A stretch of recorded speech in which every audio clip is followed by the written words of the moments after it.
Hey everybody, good morning. I think we are live. One second. Yes, okay. So, good morning and thank you for joining the class. This is a free English class for all levels, and I hope that everybody can learn a little from the class. I will introduce myself, and then later we will do an introduction to grammar, and we will look at phrasal verbs also in particular today, and I have an article in English to look at some grammar topics as well. Okay, so yesterday we had a similar structure, and today will be the same. So my name is Brian. I am from Dublin in Ireland, and I have been a teacher for the last 11 years. So why the free classes? Well, in March, before March, I was living in Madrid for 2 years, working online and working perfectly, very good. So I returned to Dublin in March, and because of the pandemic, I continued working from March until May, and then I decided to stop because finally it was impossible to continue working from home because we have 7 people at home, and also hopefully today there is no interruption with the internet or no interruption with family, or also I have a dog and it's possible he will be very noisy as well. So if I have to help the dog I will interrupt just a little. So I finally in December I found a little space here. It's a small space for a little privacy and to give a class, and that's my idea now, to recuperate and to try and promote my work again. And so that's the idea. I want to give some free classes in the mornings, while mientras puedo, while I can, and yeah, so let's see if we can continue. So today I want to look at an introduction document. So here I'm going to close this picture. Here is the introduction document, and at the start always I give this document, and yesterday was the same. In yesterday's class I have an introduction because today we have some new people and tomorrow is the same as well. So I want this document because it's very important, and when I begin with a new student it's exactly the same. So I want to show you this. I'll decrease my screen a little. So in my opinion there's 3 sections. Use of English is the first section. The second section are the tenses in English, and the third section is grammar in general. Okay, so I just want to explain some technical vocabulary because during the class I speak a lot about technical vocabulary, for example substantive, adjective, adverb, phrasal verb, and first I want to explain a little the explanation of the technical vocabulary. Okay, so at the top, this section in my opinion, use of English, is probably the most important when you learn English. It's very difficult, and to be fluent and to understand native speakers or proficient speakers, this category, this section is very important and difficult to learn.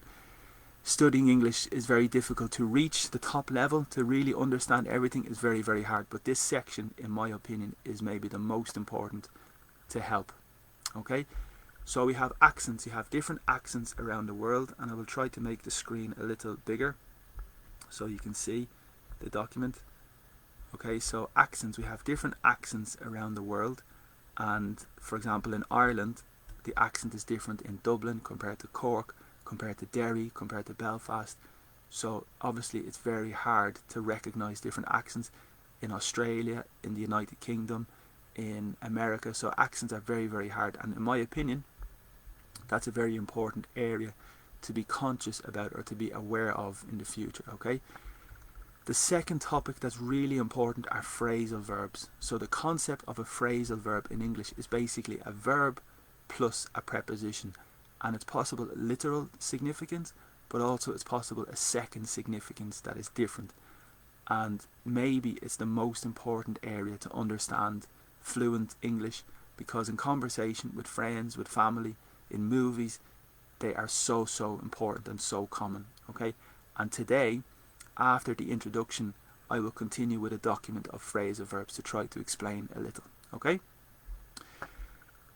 so for example this one, as I say every day, carry on. The verb to carry is typical with the baby. Carry the baby, carry the bag, carry the bottle. But with the preposition on, it means to continue. Entonces, carry on eating, carry on drinking, and normally after carry on, it's in the gerundio. Carry on eating, carry on going, carry on drinking, okay? So that's one example. There are many, many phrasal verbs, and today we will look at some idioms, like frases hechas in Espanol, and in English they're very common also in conversation, very normal, very fluent. One simple example is a taste, un sabor, of your own medicine, to propio medicine, okay? So a taste of your own medicine is very famous in all languages, and that's the same here. This list for pronunciation here is very important, in particular for Spanish speakers, okay? So pronunciation is important, but also conversation is very important. If it's possible for you to practice speaking every day in English, that is a very good way to improve, for sure, okay? So that's number one. Number two is pronunciation. And for example, the Y is very difficult. The J, the SH, the G, the J, the G again, the G and the J, the Y, and this word chicken and kitchen is very funny as well, because for some reason people confuse the two, but in English they are completely different. Chicken is pollo and kitchen is cocina, okay? So they're completely different, but for some reason a lot of people confuse them from Spanish speakers, okay? So just the pronunciation: a yellow jacket, the cash register, a jet engine, fragile, jealousy, yearly, chicken and kitchen, okay? So pronunciation is important. So that category, use of English, for me is very, very, very important to really increase your level, to really grow and develop to a higher level, for sure. I think that's a big, big area, okay? The next section are tenses, like times in English, and basically I explain every day the same concept. We have the simple present, one action in the present, that's simple. We have the future simple, one action that's clear in the future, and we have the past simple, one action that is finished in the past, okay? Then we have the concept of the continuous, one action that's continuing to happen in the present, and the construction is the subject, I, the auxiliary verb to be, am, okay, in the present I am, and the gerundio, the gerund, I am eating, I am drinking. So it's a continuous action in the present. The past is possible as well. I was eating, I was drinking, I was speaking, and the future is the same. I will be in the future with the verb to be. I will be eating, I will be drinking, I will be going, okay? So that's the continuous concept. Also, we have the perfect. So we have the present perfect and we have the past perfect. So the past perfect is for an action in the past, a period in the past, before another action in the past simple. Okay, so that's the basic concept of the past perfect. And the construction is the subject, I, the auxiliary have in the past is had, and the participle, for example, eat, ate, eaten, the tercera columna, okay? So I had eaten my dinner when my friend contacted me, past simple. So it's a period in the past before another action in the past simple, okay? The present perfect is a period in the past that's related and present to the present, okay? So for example, the structure is I is the subject, the auxiliary verb have, and the participle, the third column. So I have eaten my breakfast. It started in the past and it's related to the present as well, okay? So that's the present perfect and the past perfect. It's possible as well in the future perfect, I will have eaten, okay? So that's another concept as well. Here we have the infinitive. So when I mention the infinitive in English, it's como para beber, para comer, para leer, and in English it's to eat, to drink, to go, to walk, okay? So that's the important concept of the infinitive, and in the class I mentioned the infinitive a lot. The conditionals are very complicated. We have basically the zero conditional, the first conditional, the second conditional, the third conditional, and the mixed conditional. But later, another day, I will explain the concept of the conditionals because they're very complicated. Basically, it's with if. If I win the lottery, I would go to Italy. If I won the lottery in the past, I would go to Italy. So it's basically connected with if, okay? And then the final important point in relation to grammar, in my opinion, are the active and the passive. So the active is basically the subject, the verb, and the object. For example, I drink the Coca-Cola, subject, verb, object, and in the passive you change the position. The Coca-Cola is, in the present continuous, is being drunk by me. Okay, and here's one example. The hunter is the subject, killed is the verb in the past simple, and the lion is the object. Okay, so the passive, you change the position. The lion, you have the auxiliary verb to be in the past, and the participle, killed by the hunter. So very important, and basically in your exams, it's a good idea to have a variety and arrange a mix of your tenses to really impress. Okay, so to be impressive in your exams, it's very good to mix your verbs. That's the purpose. Okay, and then the next section, the final section for me, is basic and very important. So we have the concept of a substantivo or a noun. So they are fundamental and very important, and basically it's a person, place or a thing is a substantive, and so important and very, very common. In relation to the substantive, we have the article. So we have indefinite article, a, como una or un in Espanol, and the definite article in English, como el or la in Espanol. In Espanol tienes género, the masculine or feminine, but in English it's just the.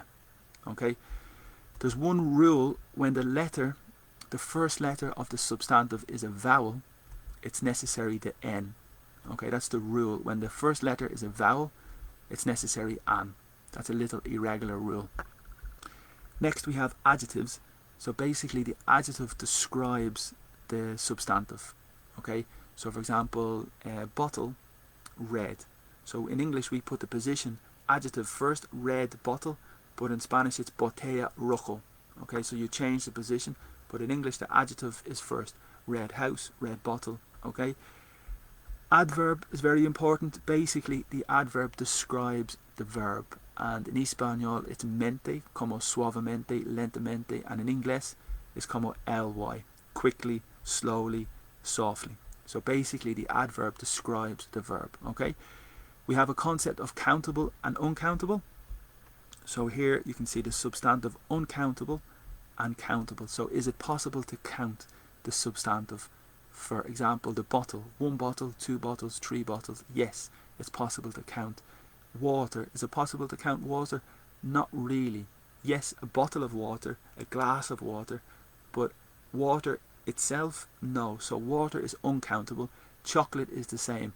We count 1 bar, 1 piece, but not chocolate. So this is important in relation in particular to how much and how many. So how much is in relation to uncountable. How much water do you want? How much money do you have? How much chocolate do you want? And the pronunciation in Ireland in particular of the U sometimes is very strong. So the Irish pronunciation sometimes is much, like bus, butter, but I suppose phonetically and to be more correct it will be a little bit different. How much, the butter, the bus. So just be careful in Ireland in particular with the pronunciation of the U. Okay, so that's the countable and uncountable. The next concept is the modal verbs that are very common in English and very important.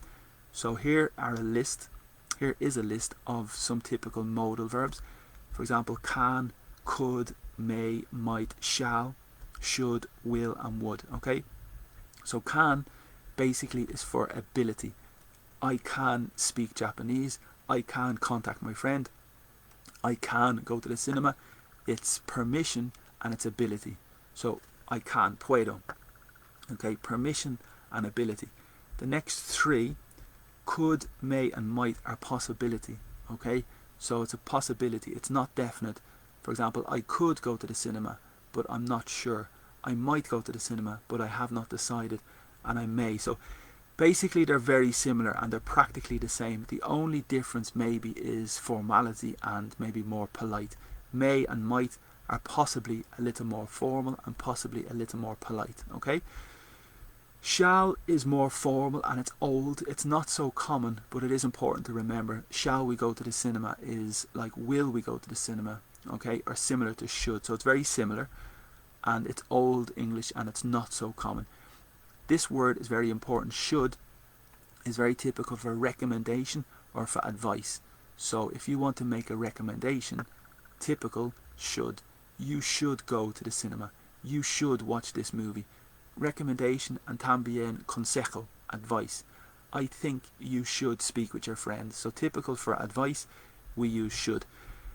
And that is the concept of the modal verbs. Okay, the next one is prepositions, and today we will look at the prepositions also. So in English in general there are 150 prepositions, and this is a list here of a few, un poco, pero en inglés tenemos 150 more or less prepositions, okay?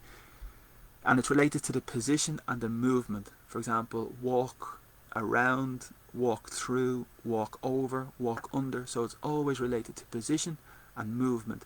And usually in English we associate prepositions with emotion. And up is usually positive, it's usually happy.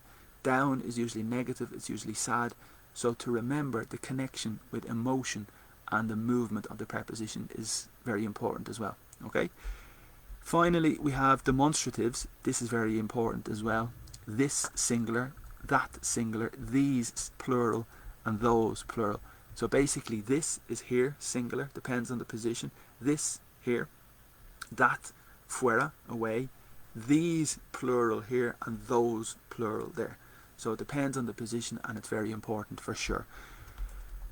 And more or less that's everything just important for a little introduction. Then we have the suffix and the prefix, which is very important to identify if it's a verb. For example, normally the suffix ize is a verb, the suffix ance is a substantive, ly is the adverb normally, okay? Questions, how to make the questions. The difference between another and other. So basically another is for singular, another day, another week, another year. And other is generally for the plural, another week, other weeks, other days, other years. So it is important the difference between another and other, okay? And that's it more or less for the moment. Of course, writing is a very different skill, so you need to practice your writing, of course, to improve. So listening, writing, speaking, reading and grammar. There's maybe 4 or 5 important areas, okay? And then exam preparation. Normally I prepare for exams, for the Cambridge exams, for the IELTS, for the Escuela Oficial de Idiomas, Trinity, Aptus. So I have experience doing that, okay? So that's the introduction. Thank you. Again, I hope we have no interruption with family or with the internet. Hopefully the connection is okay, because when you're live, there's a lot of possible difficulties and problems. So fingers crossed, hopefully everything is okay. Okay, good. So that document is finished, and now I want to show you the list of the phrasal verbs, okay? So this document, we started this document yesterday, and on the internet there are a lot of documents and information about phrasal verbs. This one I recommend, and in my notes here on the right you can see the link, okay? So here you have the link, and in the video after I will comment and I will put the link. Even in yesterday's video at the bottom you can see the link for the phrasal verbs, okay? So I recommend this page in particular. You have 20 pages, so obviously it's very, very long and very technical and very important, because for native speakers and for proficient speakers it's very comfortable and very easy. But when you learn this area, this field, it's very, very hard, and I recommend to spend time to review and to study the phrasal verbs. It's very difficult. So it's not easy. There's no easy way, okay? So yesterday we stopped at bear, to bear with, como tolerar, no puedo tolerar, I cannot bear the situation, I cannot stand the situation, okay? So I will zoom in to make bigger. And the next one is blow, okay? So the verb to blow is soplar in Espanol, como blow, when the food is very hot, you blow. Also, it's possible substantivo, a blow. So here I will put my notes. Okay, the verb is to blow. I'm going to make it a bit bigger, obviously, so you can see it. Yes, so the verb is to blow, soplar. It's possible a substantivo, like a blow, like an impact, un golpe. If you have a blow to your career, a blow to your application, a blow to your day, it's like an impact, a negative impact, or a bad hit. Okay, so it is important, and here it's a substantive. In relation to the hair, we dry the hair, the secadora, it's a blow dry. So the verb is to blow dry, and the object is a blow dryer. Okay, so to blow dry your hair, and the object is a blow dryer. It's possible a blow dryer. Okay, and I think you need the hyphen as well in the middle. That's the secadora for the hair. Okay, so blow is very flexible, but here with the preposition in, it's to visit unexpectedly. There's two possibilities. In this example, the explanation is to visit unexpectedly. So my cousin, and it's irregular in the past. So blow in the present and blew in the past. And blown is the participle. So blow, blew, blown. So this example, my cousin blew in unexpectedly with his entire family. Entire is total, everybody, all his family. So blew in is arrived or came unexpectedly. It's possible, it's not so typical. In my opinion, the most common is the substantive a blow in. Okay, this expression a blow in is very typical in work, or very typical in a new member or a new friend. Okay, so I'm going to show you this example. The substantive a blow in is a person, and typically a new person. So you know in your job, when you have a new member, a new worker, that person is a blow-in because they are only here 1 day, 2 days. So for me, that's the most typical use and the most typical context, because the verb in this case to arrive unexpectedly is a little unusual, but it is important to know. Okay, the next one is very common with the preposition over. So remember, over is this movement. So if you have a problem today and your friend says that the problem will blow over, so basically it's to pass. So you have a big problem today, but the problem will blow over. It will move away, it will disappear. And for me, that's very, very common. Okay, so the typical problem will blow over, it will disappear, and for me that's very, very good. So the explanation is to pass without creating a problem. And the example, all this negative publicity will blow over in a couple of weeks, will move away, will disappear. Okay, then with the preposition up, it's typical with blow, and you can see we have 3 examples here. Is to blow up, typical for explosion, like a bomb.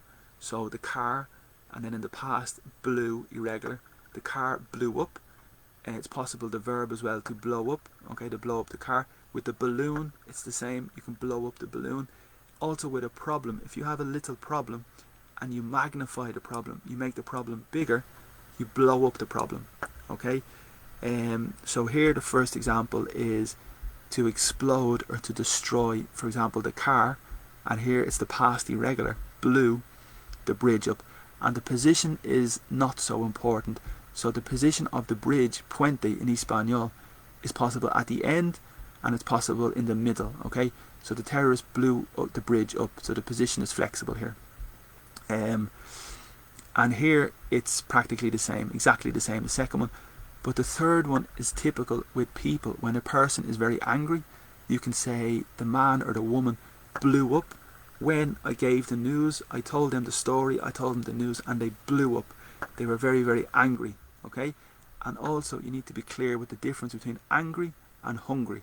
Okay, so for the pronunciation it's very important, the difference between angry and hungry. I think in Espanol angry is enfadado, and hungry is fam, tengo fam. Okay, hungry and angry, just the pronunciation. So there's 3 expressions with blow up. Blow up is to become very angry. It's also to magnify the problem, to blow up the story, to make it more dramatic, to explode. Okay, and next we have break. So incredibly in English with break, como romper in Espanol, break has a lot of prepositions and a lot of phrasal verbs. Break in, break out, break down. Okay, and here we will look at 3 in relation to break down. So break is romper, and always it's logical. So for example, break down is to analyze in detail. So you have a big problem or a big subject or a big topic, and you want to break down the topic. Okay, so English, for example, you have a lot of different topics and you want to break down and divide into small pieces. Okay, so that's one possibility to break something down. It's to analyze in detail. Okay. The next one is very common with a car or a machine or a product. So my computer in the past, irregular, broke down. It stopped functioning and it stopped working. Typical with the car can break down. It can stop functioning. So breakdown is to stop functioning. That's the second significance. The first significance is to analyze in detail, in small detail. The second example is to stop functioning. And then the third example is very similar as well. It's practically to stop functioning, but it's possible for a person. So the person can break down, they can stop functioning and have a problem. Also with a relationship, it's possible to have a breakdown of the relationship or a breakdown of communication. Yes, it's practically the same for break up a relationship, but it's possible breakdown for communication, like negative communication, stopped functioning. Okay, so the concepts are very, very similar. You need to think of the verb to break and the significance of the preposition as well. So they're very similar in my opinion. Okay, the next one with the preposition in, I think we have 3 or 4 contexts with break in. Okay, so the first example is very specific with shoes. When you have a new shoe, when you have new shoes and they're very hard, you need to break in. Okay, because you enter the shoe, you need to break the shoe in. That's a very typical expression, very specific for using the new shoe to make it more comfortable for yourself. It's the same with a horse. If you ride the horse for the first time, you need to break the horse in. That's an expression to make it more comfortable and to make it more suitable and appropriate for you. Okay, so that's the first example. I need to break these. Remember this, plural, this singular, that singular, these because it's plural, a key, and those. So I need to break those shoes in before I go hiking. Okay, so very, very good expression. The next one is logical as well, because to interrupt in a conversation, I want to break in. So my friends are speaking and I want to break in. I want to interrupt. A little rude, como mal educado, but it is possible to break in, to interrupt. Okay, and the example is, while we were discussing, that's the past continuous, and while is mientras, the situation, Terry broke in, she interrupted to give her opinion. Okay, logical and understandable, I think. So let's move to the next page, and we have 1, 2, 3, 4 more very, very similar with break in or break into. Okay, and the difference, when you have into, usually it's the substantive. Break into the conversation, break into the building, break into the house. So normally with into, it's for the movement, break in, and to, we have a substantive after. Okay, so break into the house, break into the meeting, break into the conversation.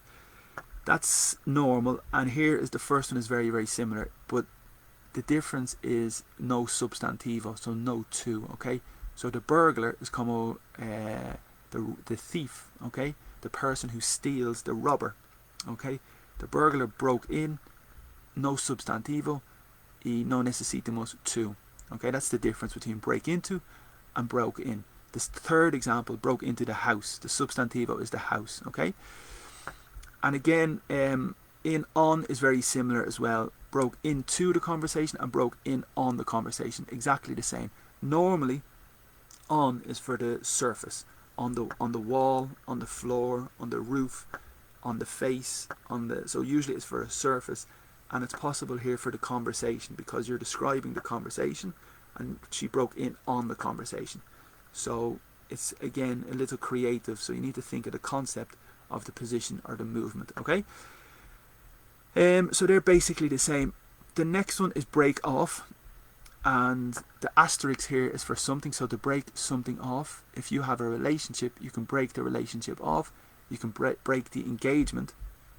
Engagement is typically before you are married, you have the engagement. Okay, so in this case, Sally broke her engagement to John off. Okay, so because on is positive, for example, the light is on, and then the opposite is off. Usually it's negative. So if you break something off, you finish and you destroy. Okay, so that's the significance here of the preposition to break off. The next two are very interesting. Okay, so more important. So again, out is the preposition, in is the opposite, and out. So in relation to the virus, it's possible the virus breaks out, like la brote in Espanol, okay? So imagine you have the virus controlled and contained, and then eventually it breaks out, como escape, okay? So here, one example is violent protests, like demonstrations, appeared in response to the military coup. So the protests and the demonstrations, everything is calm, everything is normal, and then suddenly, de repente, it breaks out. Okay, escape. So it's a concept of to break out. And then the next example is the same. Well, sorry, the next example is very typical with champagne or with the success. So if you receive a good news, or if you receive something good and you want to celebrate, we say to break out the champagne, break out the, I don't know, the chocolates, for example. But it is typical with champagne, because imagine you keep and you save the champagne for a special moment, okay? So the champagne is in the fridge or in a special place, and one day you want to celebrate, so you break out the champagne to celebrate. It is very typical to break out. As well with spots. So for the face, when the face is very dirty and you have a spot, okay, like a typical for the adolescents or typical for the teenagers, it's possible to break out in spots. For example, 1, 2, 3, 4, very, very quickly, they break out in spots, okay? So I will put that explanation here.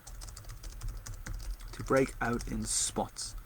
And as I said, it's typical for the teenager, typical for the adolescent, and here it's the champagne. So very, very fluent expressions, very simple, very small, and in conversation they're very, very quick. So it's very difficult to catch, but you need to try to really understand them and to recognize and identify them, okay? So break out is the same concept, and if you have of, normally you have the substantive, so break out of with the substantive, okay? Now we have break up. So you can see break has many, many examples with phrasal verbs, a lot, okay? Break up is the similar with break down, with analyze in detail. You remember the English, and you break down the English into different smaller pieces to analyze.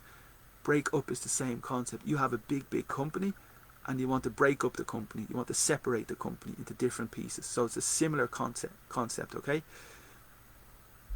And here's one example. I broke the cracker. So the cracker is like the biscuit, como Maria, like a biscuit. And I broke the cracker up into pieces, like to divide or separate. It is possible to break it down, but usually down is per you lose it. So to break up, because normally when you break, it's this movement. Little difference, but not very dramatic, okay? The second one is the same concept with a protest or a demonstration. You separate. The police broke up the protest, the demonstration. They separated the demonstration. So that's exactly the same concept. And the famous one is a relationship. So you have the relationship and everything is good, everything is calm, and then suddenly you decide to break up the relationship. Again, it's similar to break down. Again, usually break down is negative, but maybe break up is positive, because you can be independent, you're happier, or for some reason. So maybe, possibly, not exactly, but it's possible positive, okay?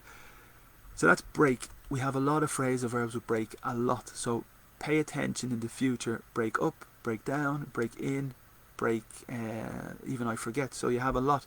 Break out, okay? So very common and very basic. So sometimes this preparation is a bit difficult because you have to analyze in detail almost every phrasal verb, okay? The next one I prefer. I like the next one because the verb is to bring, and it's very important and it's very advanced phrasal verb. So to bring is traer, okay, and bring about is como apparar, to appear. So if you, for example, the government, in the past, bring is the present and brought is the past. So the government brought new legislation, they brought new rules.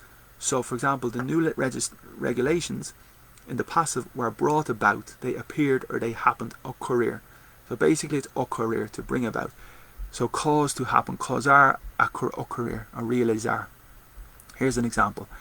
So democracy brought about great change in the lives of the people. Very good example. So the democracy created or caused the change to happen in the lives of people. And here with lives, you need to be clear with the difference singular and plural. One life, una vida, and two lives. Okay, so the pronunciation is, or the difference is here, one life, singular, and plural is two lives. So just to be aware and be clear with the difference in the spelling. Okay, so that's the plural. The verb is to live, and the pronunciation of indirecto is different as well. So you need to be clear with the difference. The pronunciation is to live, the verb to live, and then music, for example, you have live music. So live music is music indirecto, and live is the verb. Okay, so important for sure. Yeah, okay, so live music and two lives. Okay, so to bring about is to cause to happen.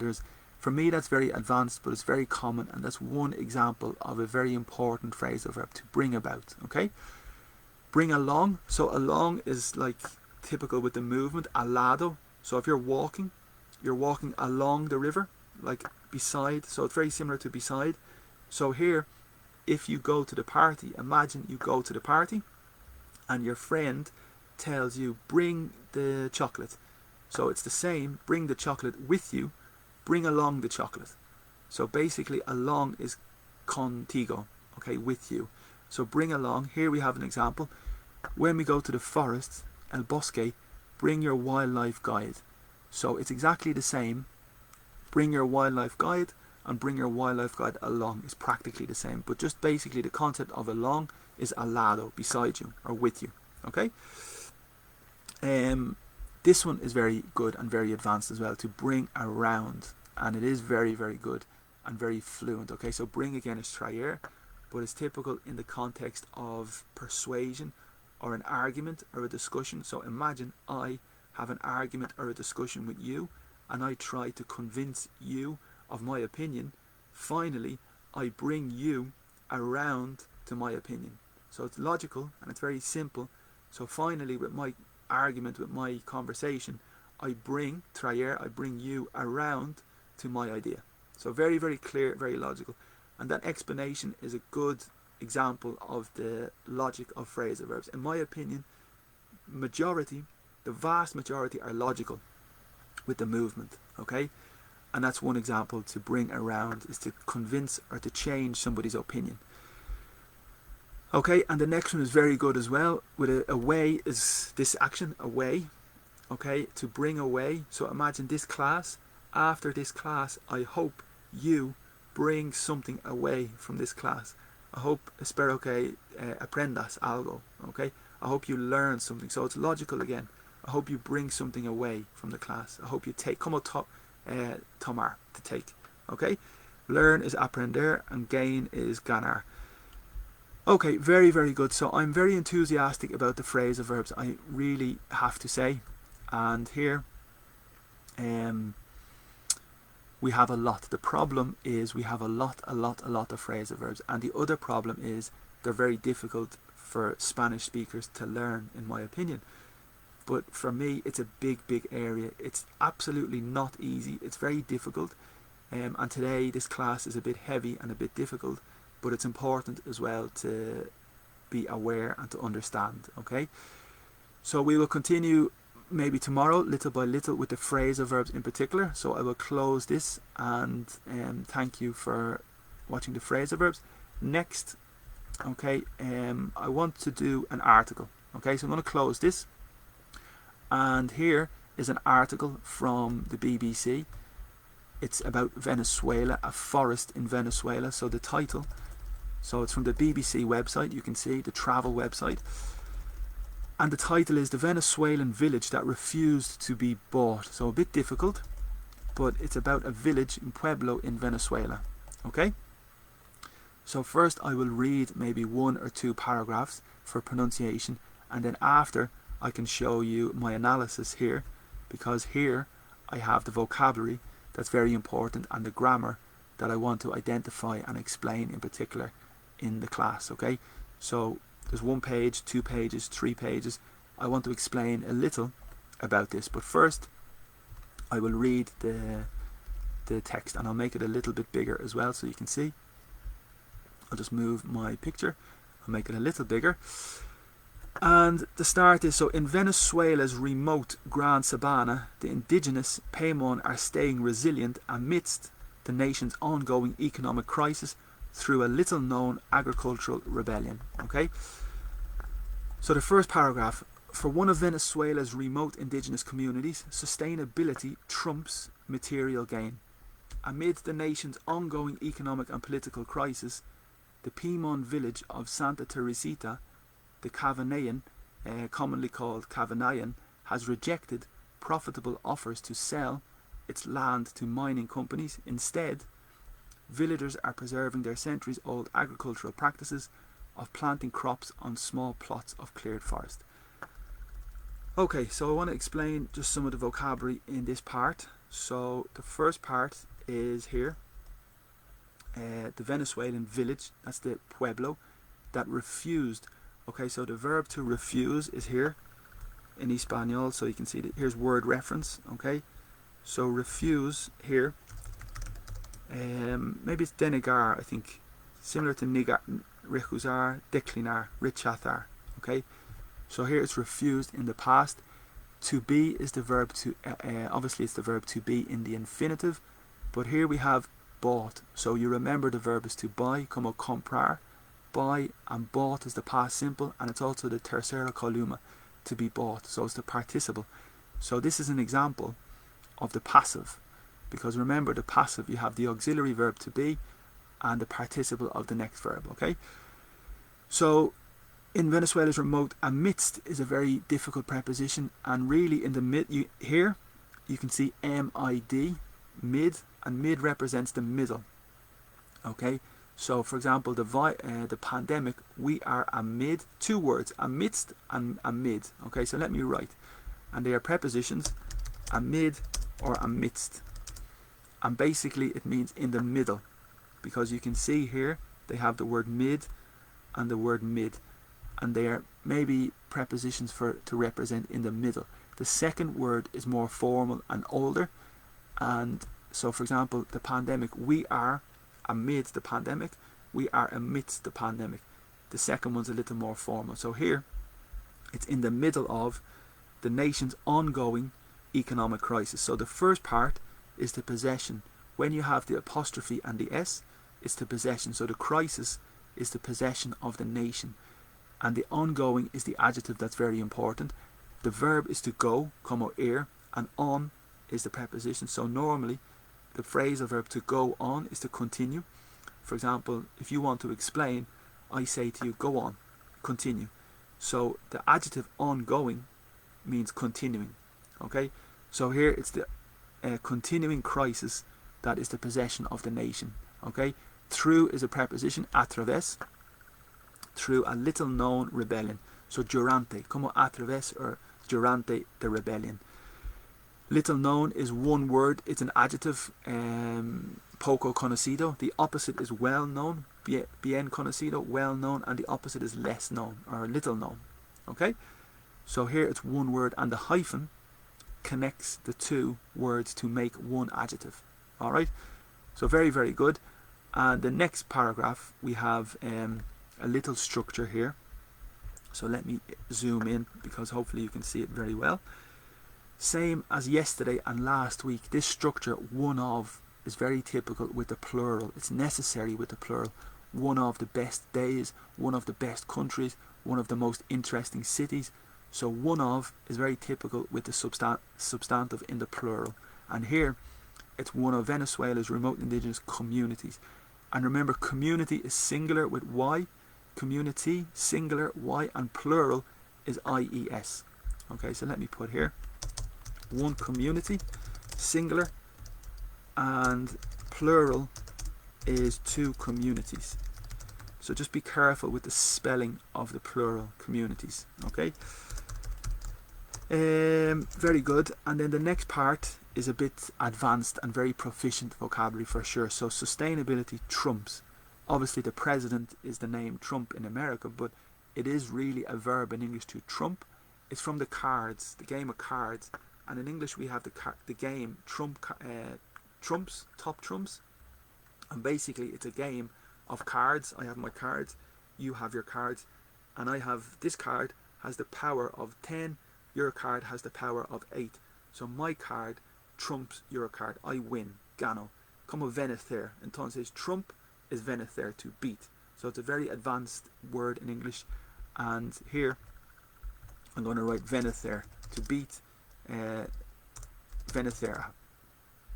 Very important. And the trump is more advanced, more colourful, and more proficient than to beat. Okay, so here sustainability beats vencer a, material gain. And remember, gain is the verb ganar, and the substantivo is the gain. So here it's again a little creative, a little colourful, but basically it's the substantive in this case. So you need to think of the connection of the verb, of the significance. Okay, amid, again, very advanced vocabulary, preposition, very advanced. In the middle of the nation's crisis. Rejected is rechazar. To sell is vender, but you need to be careful of the difference in the past simple and the substantivo. So the verb is to sell. The past simple is sold. So I sell in the present. The past simple, I sold. The substantive is a sale. And that's the big difference, okay? So I'm going to write that here for you because it's so important. The verb is to sell, vender. The past irregular is sold, okay, irregular.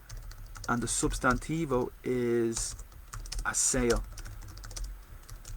So when you go to the shop in January after Christmas, it's typical in the shops to have the sales, rebajas in Espanol. They're the sales. So you need to be very clear with the difference between substantive, the verb, and the past simple. Also, it's very typical to say on sale.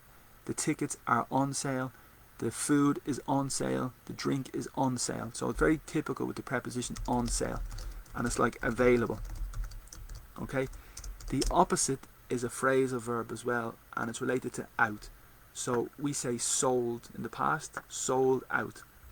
Imagine the tickets are available. You have a lot of tickets in your hand, in the company, in, and sell, and finally they are sold out. You have no more, nada. Okay, so that's very important as well. Sold out, none remaining. So simple verb, but a lot of important contexts. And also for property, it's very typical for property on sale or for sale. Okay, so just the vocabulary and the connections in everyday situations. So also for sale for property or objects. Okay, simple but very important. And here it's typical with the preposition to. Vender a, sell to you, sell to me. So preposition movement. You sell to me, I sell to you, to my friend. Okay, instead is in lugar. Okay, originally in the past in English, stead is place. It's a formal word in English. Stead, sin in, is the place. So for example, I go to the party in your stead means in your position or in your place. So I put here, for example, very formal. I go to the party in your stead. So basically it's in your place or in your position. And originally that's the significance of the word the place. Okay, and then instead is in lugar. So in lugar, and then also it's very typical with the preposition instead of, in lugar de. And normally after instead of we have the verb in the gerundio. Instead of eating, instead of going, instead of meeting, instead of drinking. So normally after instead of is the gerundio. Okay, but here it's an example of a linker, an example of something to make cohesion, and it's at the beginning of a sentence to make it more fluent. The village is the pueblo and the villager is the person. So normally the er is the person and it's a plural, villagers. Okay, planting is very important. So in agriculture you have the plant, which is the object, the beautiful object, the plant. But the verb in English is to plant. It's como poner flores en el tierra, in la tierra. So to plant is the action poner. Crops is specific for agriculture. A little flexible word, because imagine in the photograph in Instagram, it's possible to crop the picture. So crop is like cut. and it's possible for the hair, you can have a crop haircut, and it's another word for cut. So basically for agriculture, when they collect the food, they collect the product in the land, that's the crop. Okay, so the crop is the cut, the collection. And here, it's in relation to agriculture. They're the crops. For example, grain, wheat. So very advanced vocabulary, but very, very important. In relation to sport or football, you have a crop of players. It's like a group of players. So it is very advanced, but very common as well. A plot is like an area of land, a particular designated area of land. In the granja, in the farm, that's a plot of land, a specific area, okay? Also, it's a verb to plot in relation to adventure or discovery.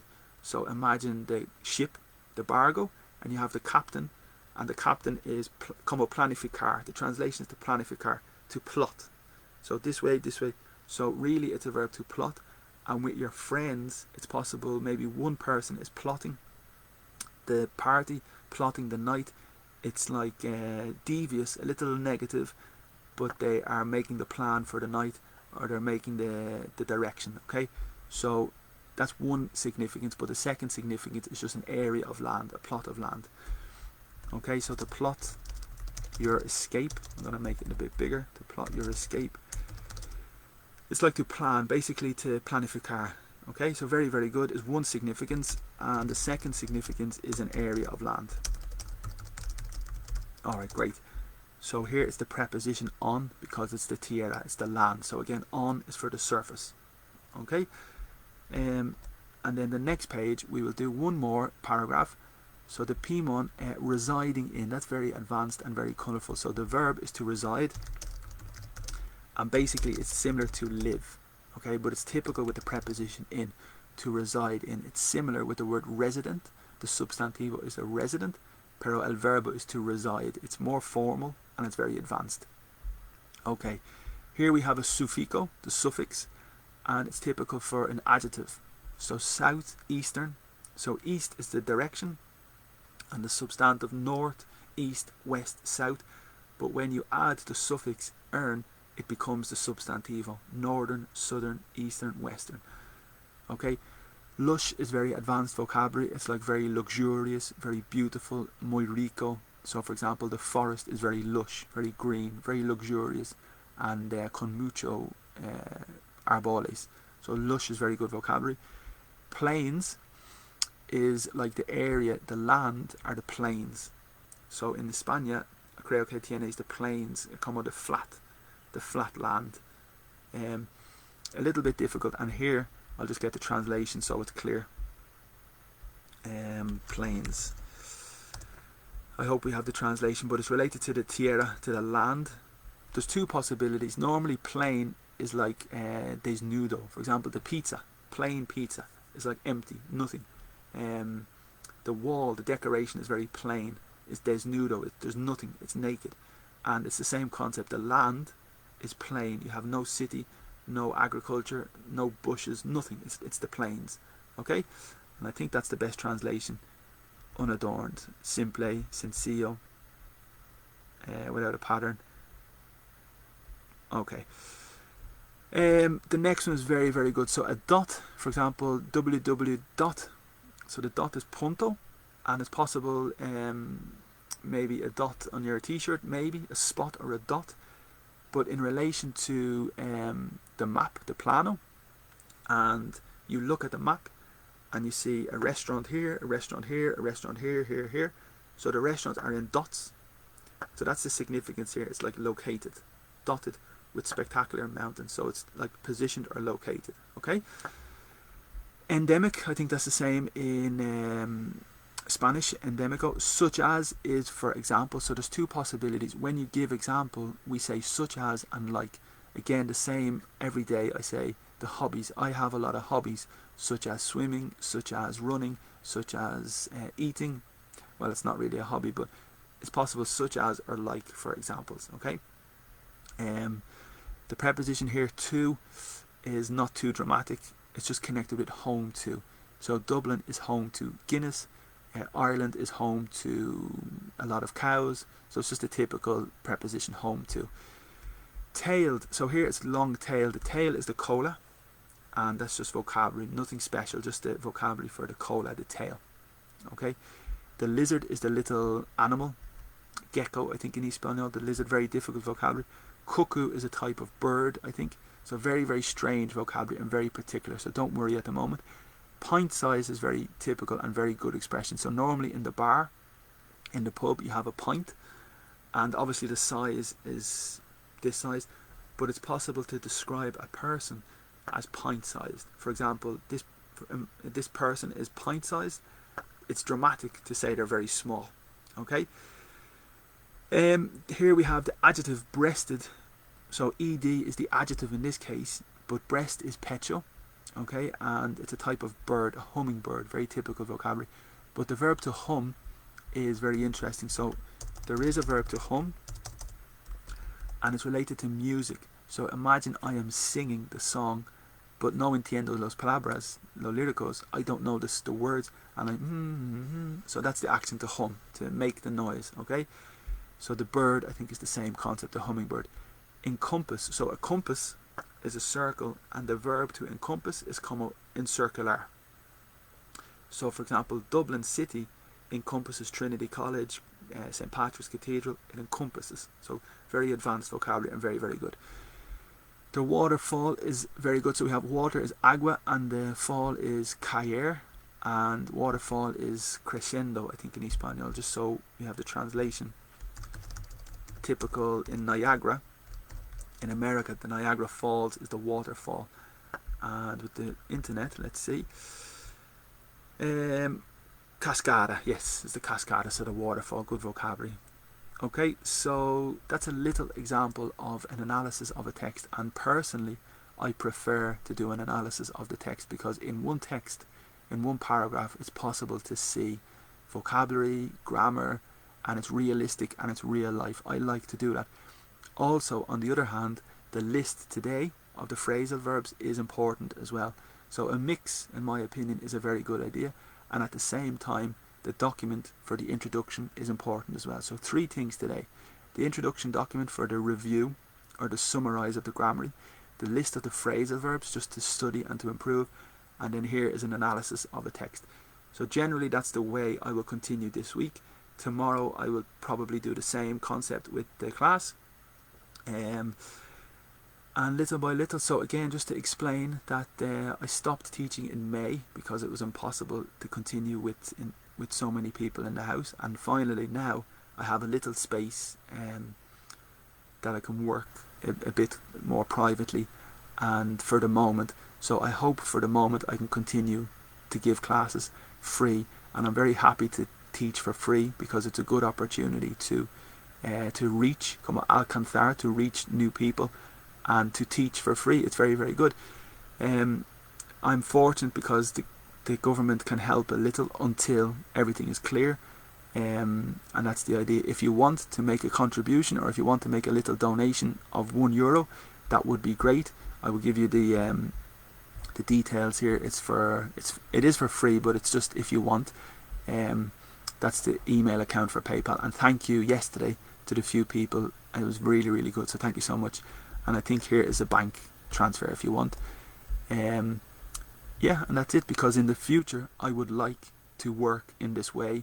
I would like to do classes for free, and maybe other videos as well, and that's it. So later today I will prepare specific videos for the advanced, for the Cambridge exams, for the first certificate, and I hope that you enjoy the page.